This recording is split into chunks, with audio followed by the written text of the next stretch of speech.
उरलोय आम्ही. म्हणजे असं नाही चाळीत काय सगळेच चांगले असतात असं नाही. आम्हाला प्रचंड त्रासही दिलेला आहे. म्हणजे पुरुष नाहीये म्हणूनच त्रास दिला गेलेला आहे. आणि त्यानंतर चाळीतले बाकीचे आहेत त्यांनी पण आम्हाला खूप सपोर्ट केलाय. पण असं काही नाहीये की पुरुष असेल तरच. आता माझ्या आईने 2 मुलींना लहानाचं मोठं केलंय ना. शिक्षण दिलं. ते आम्ही नाही घेतलं ती गोष्ट वेगळी. तिने शिक्षण दिलं. तिने लहानाचं मोठं केलं. कधीतरी आम्ही आजारी पडलोच असेल किंवा काहीतरी आम्हाला झालं असेल त्याच्यातून पण तिने सगळं ते सावरून आम्हाला लहानाचं मोठं केलं. आणि जेव्हा जेव्हा आम्हाला आमच्या चाळीतले जे काही आहेत त्रास देणारे त्यांनी त्रास दिले त्यांना ती पुरून उरली पण.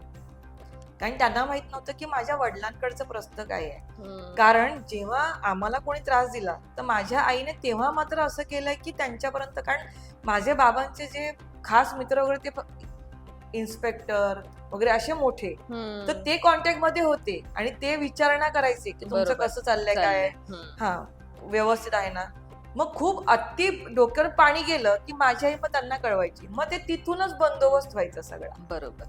असं झालेलं आहे. इव्हन करोनामध्ये पण आम्हाला त्रास दिला गेलेला आहे. पण ते आम्ही व्यवस्थित ते हँडल करून, असं काही नसतं आपण हँडल कर, आपण स्त्रिया काही कमी नाही. आणि आम्ही तिथल्या तिथे दाखवून पण दिलंय की आम्ही आता काय होतं मी तुला सांगते, कसं आहे ना की आपण उपकार नाही विसरायचे. बरोबर. पण आपण उपकार केला म्हणून त्याचा फायदाही घ्यायचा नाही. तो कधी कधी ना फायदा घेतला जातो. मग तेव्हा आपण दाखवून द्यायचं की आम्हाला तुमच्या उपकारांची जाणीव आहे पण तुम्ही आमचा फायदा घेऊ नका. मग इथे माझी आई ऍक्च्युली खूप स्ट्रॉंग वुमन आहे. खूपच.